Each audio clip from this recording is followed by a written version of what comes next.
Seguimos aqui com o Jogo Aberto Regional na tela da Band. Hoje estamos apresentando a retrospectiva 2013 do Guarani. Agora a parte 3.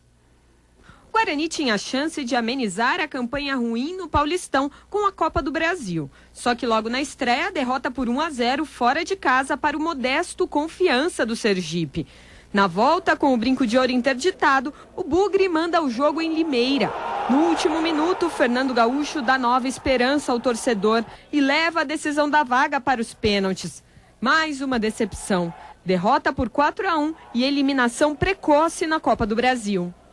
O Guarani teve então mais de um mês para se preparar para o Campeonato Brasileiro da Série C. Com o orçamento baixo, a diretoria precisou enxugar a folha de pagamento e buscar soluções boas e baratas. Para o comando técnico, Tarcísio Pugliese foi contratado e credenciado por boas campanhas na terceirona do Nacional.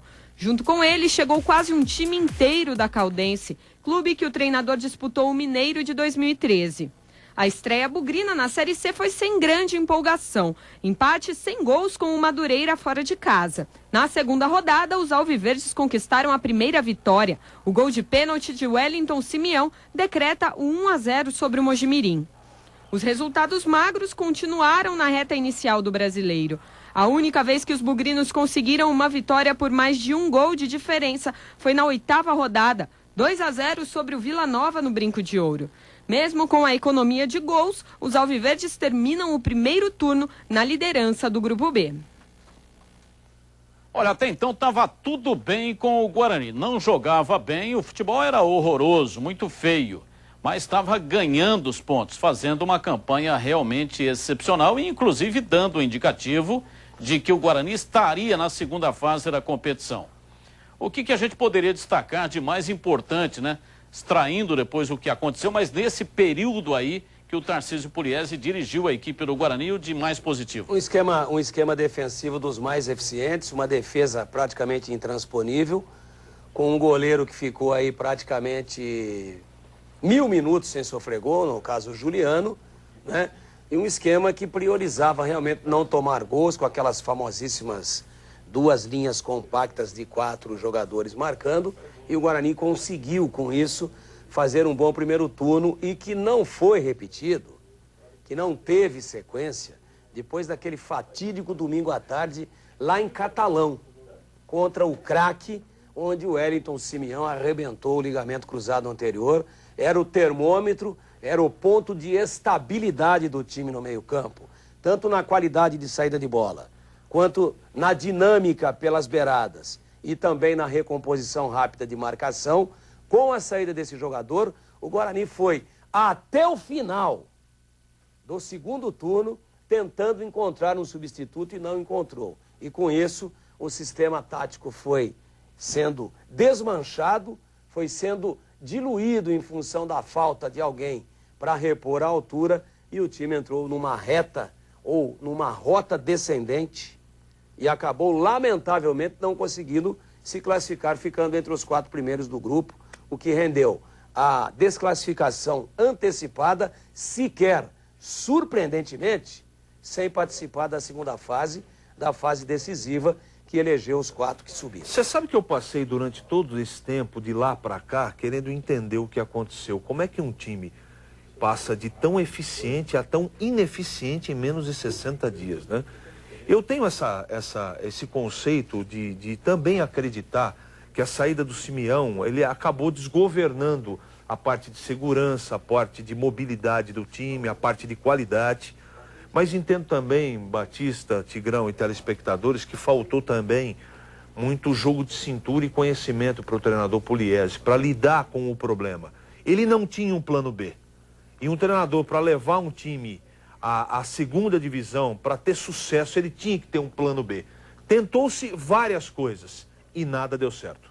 Então vamos lá, seguindo agora aqui, né, com a retrospectiva. Atenção, abre lá, abre a câmera. Agora, parte 4. O segundo turno não começa bem para o Bugre. Empate sem gols em casa com o Madureira. E todos ligavam o sinal de alerta no Brinco de Ouro. Pelo menos o time passava por 10 rodadas sem sofrer um gol sequer. Algo que acontece pela primeira vez em Mojimirim, em um novo empate, desta vez por 1-1 com o Sapão. A partir daí, a situação só foi piorando. A primeira derrota veio na rodada seguinte, em casa para o Caxias. Na sequência, mais 2 empates, com Barueri e Macaé. E o comandante Alviverde já mostrava descontrole no banco de reservas. A saída do G4 veio depois de mais uma derrota, para o Duque de Caxias por 2-1. A classificação bugrina para a fase decisiva da Série C complicou de vez quando, em pleno brinco de ouro, os bugrinos foram derrotados para o modesto Betim. Os comandados de Tarcísio Pugliese chegam à penúltima rodada, correndo sério risco de serem eliminados. Foi o que aconteceu no confronto direto com o Vila Nova no Serra Dourada, melhor para a equipe de Goiânia, que venceu por 1-0 e deixou o sonho alviverde do acesso pelo caminho. O Bugre chega à última rodada apenas para cumprir tabela e se despede do ano de 2013 com um melancólico empate com o Craque. O clube pensava então na temporada 2014. Depois de muita especulação e pressão, o técnico Tarcísio Pugliese foi dispensado. Dias depois, o Bugre fecha com Luiz Simplício para a coordenação de futebol. O dirigente chega credenciado pelo bom trabalho no Mojimirim. A partir daí, foram dias cogitando quem seria o treinador para a Série A2 do Paulista, até que Márcio Fernandes foi anunciado e apresentado. O comandante estava na China e foi escolhido pelos acessos no interior paulista e pela facilidade em trabalhar com a base. No dia 2 de dezembro, o Guarani voltou às atividades de olho na estreia do Campeonato Paulista da Série A2. Com uma equipe totalmente reformulada, o Bugre começa a disputar o acesso no dia 26 de janeiro contra o Velo Clube. Olha, antes da gente projetar o futuro, falar do Márcio Fernandes, ainda a respeito desse time, muitos bugrinos questionaram, mas o que é que aconteceu? Por que que o Guarani destrambelhou na competição, não conseguiu se classificar nem para a segunda fase? Ridículo, sendo ele o grande do grupo, tinha a obrigação de conseguir a classificação. O CH e o Tigrão falaram agora há pouco, um jogador, Simeão, mas será que um jogador é capaz de fazer com que o time realmente tenha um comportamento que teve o Guarani, passando de líder da competição para não conseguir nem a classificação? Então é muita coisa para um jogador. E olha que nós estamos falando do Simeão, que do elenco do Guarani era o melhorzinho, mas também não é um jogador excepcional, não é o Paulinho, por exemplo. Né? Não é o Paulinho do Corinthians, né? Por isso que eu estou colocando que faltou sabedoria para o treinador lidar com as perdas, não é? Ele também se atrapalhou quando ele teve 2 atacantes à disposição, né? Você veja que esse primeiro turno foi conquistado com o Guarani, né? Essa campanha maravilhosa, a história da sequência invicta com o Nena de centroavante. O Nena fez 1 gol no campeonato, né? Quando ele teve algumas outras opções, ele acabou se atrapalhando. Ele é o único culpado? Não. E teve também, Tigrão, a história de salários atrasados no meio, não é?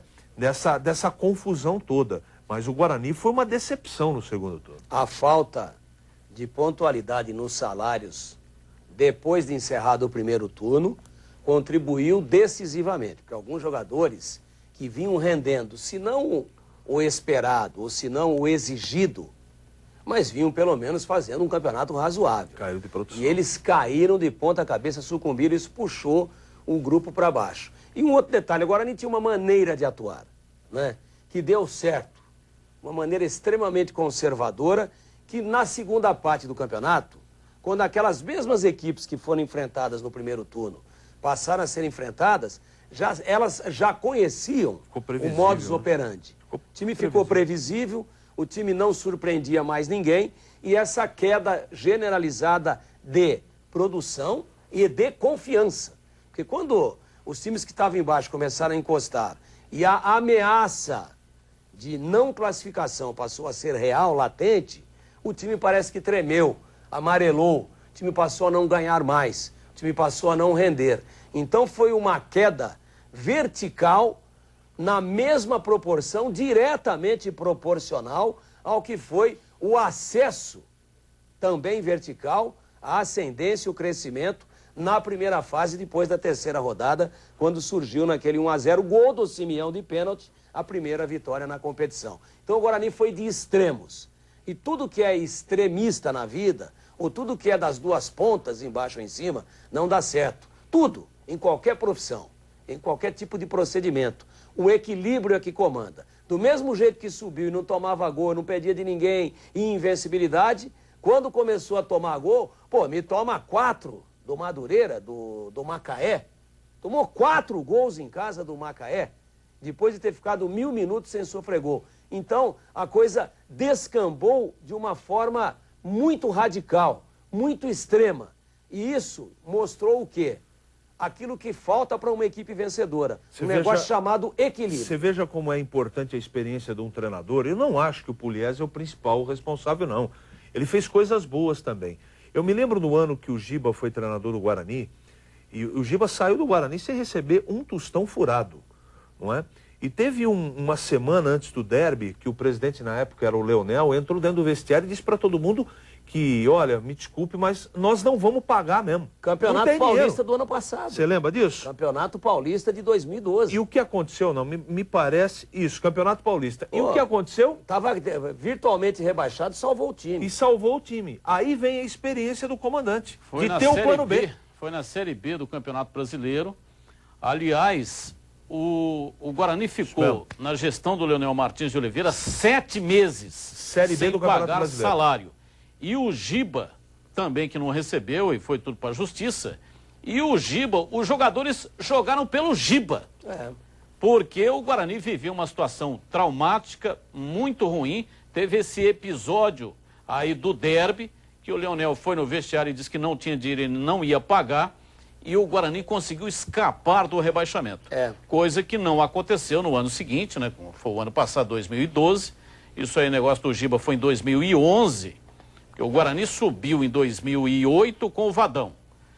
Aliás, em 2009. 2010 caiu. Aí 2010, com o Wagner Mancini, caiu. Caiu para B.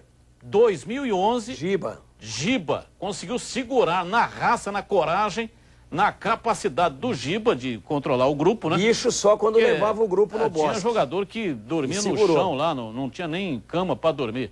Olha, nós vamos para um rápido intervalo e voltamos já já.